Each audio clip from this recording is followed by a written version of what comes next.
jumping right in, this is a review of the Powerlead gaming keyboard. So just to contrast, this is the keyboard I'm upgrading from. Right away you can see it's LED backlit, but it was backlit in zones. There's a zone there, a zone there, a zone there. I didn't really realize that was a thing until I got this one. Sorry, I need two hands. There we go. You can see each key is individually lit. And so the rainbow gradients on this one, give me some contrast there, are totally different from the old one. The gradient is staggered. You can have it go either direction. You can speed it up.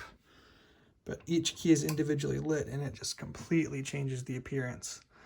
I also really like the colored keycaps because whenever when the lights are off, you can't see what any of the letters are. So you have to turn on a light. It was just really, really inconvenient. Whereas this one, when the keyboard is off, you can still clearly see what each letter was.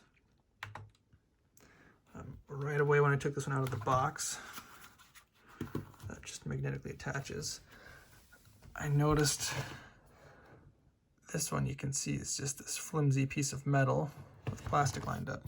But this one was just not like super thick, but it was just durable. It was hardy, it was strong. You feel it and you can tell it's not going anywhere. It's got multiple layers in there of different materials.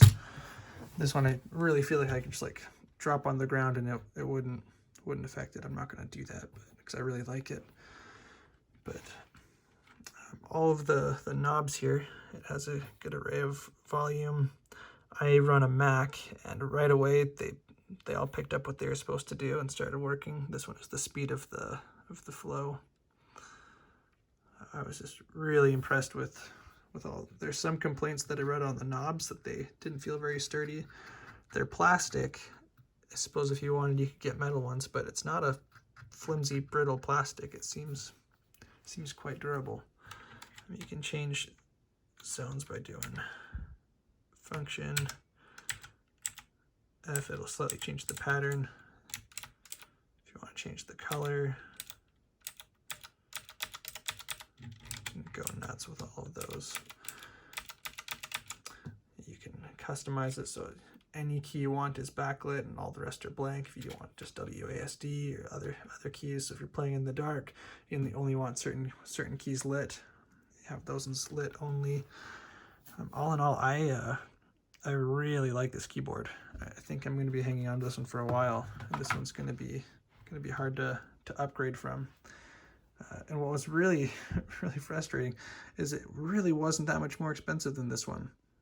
This one came in I think around 50 and this one was about 65. So for the price point difference, I feel like I kind of got ripped off with this one. But this one was really good value for what I paid for it.